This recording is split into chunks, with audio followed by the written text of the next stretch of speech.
चलिए आज बात करते हैं एक दिलचस्प चीज़ पर जो हमें मिली है। ये फिल्म महावतार नरसिंह पर एक छोटी सी टिप्पणी है। भगवान विष्णु के, आप जानते हैं, उस उग्र और शक्तिशाली अवतार नरसिंह पर बनी फिल्म के बारे में। हाँ, नरसिंह अवतार, तो ये टिप्पणी है उस फिल्म पर। हाँ, तो इसमें क्या खास है?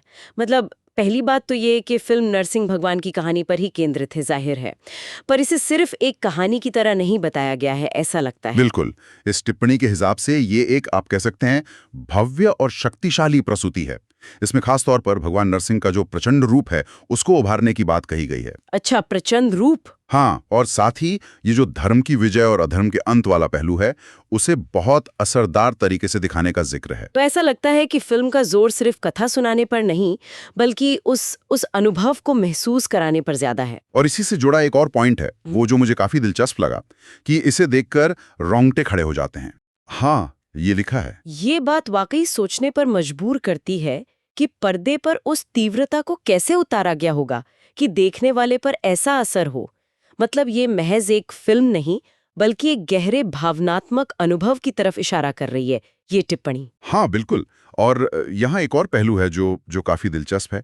टिप्पणी में फिल्म के तकनीकी पक्ष की भी तारीफ की गई है, खास तौर पर वीएफएक्स, मतलब विजुअल इफेक्ट्स, संगीत और डायलॉग्स। अच्छा, तकनीकी पक्ष भी? हाँ, और इन सबको दिव्यता से भरपूर कहा गया है।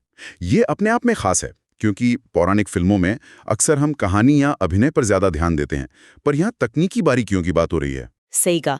मतलब ऐसा लगता है कि इन एलिमेंट्स का इस्तेमाल सिर्फ भव्यता दिखाने के लिए नहीं, बल्कि कहानी का जो आध्यात्मिक पहलू है उसको शायद उभारने के लिए किया गया है। हाँ, बिल्कुल। तकनीक का इस्तेमाल कहानी के भाव को, उस दिव्यता वाले एहसास को बढ़ाने के लिए किया गया हो, ऐसा इस विवरण से लगता है। अच्छा, इसमें यह भी साफ लिखा है कि ये फिल्म खास तौर पर उन दर्शकों के लिए जिन्हें पौराणिक फिल्में पसंद हैं। हाँ, ये मेंशन किया है। तो कहीं ना कहीं मेकर्स का इरादा शायद एक खास तरह के दर्शक वर्ग तक पहुंचने का रहा होगा, जो इस तरह की कहानियों से जुड़ाव महसूस करते हैं। निश्चित रूप से वो टारगेट ऑडियंस साफ है। और एक और बात, इस टिप्पणी का अंत कैसे होता है, जय नृसिंह देव के साथ। हाँ, वो भी है। ये महज एक नारा नहीं लगता, बल्कि फिल्म देखने के बाद जो एक श्रद्धा या सम्मान का भाव आता है, शायद उसका प्रतीक लगता है। इससे यही अंदाजा लगता है कि बनाने वालों का इरादा शायद सिर्फ मनोरंजन करना नहीं था, बल्कि दर्शकों को एक तरह का भक्तिमय अनुभव देना भी था।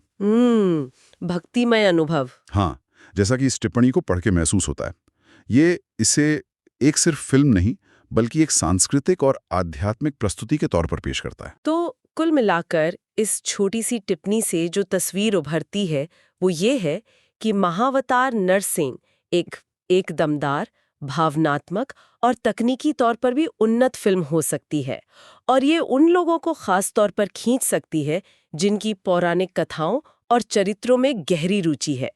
ये विवरण फिल्म के असर और उसकी क्वालिटी पर काफी जोर देता है। बिल्कुल। और इसे खत्म करने से पहले एक सवाल साहब मन में आता है जिस पर सोचा जा सकता है। हाँ, बताइए। जैसा कि इस टिप्पणी में कहा गया है कि फिल्म के तत्व दिव्यता से भरपूर हैं, हाँ। तो सोचने वाली बात यह है कि सिनेमाई पर्दे पर यह दिव्यता का अनुभव रचने के लिए कौन सी चीजें सबसे ज्यादा कारगर हो सकती हैं? क्या वो सिर्फ विजुअल इफेक्ट्स होते हैं, या संगीत, या दमदार अभिनय, या फिर कहानी कहने का कोई खास तरीका? अच्छा सवाल है। ये शायद इन सबका कोई मिला जुला असर होता है जो दर्शकों को उस अनुभव तक ले जाता है। इस पर विचार करना दिलचस्प होगा।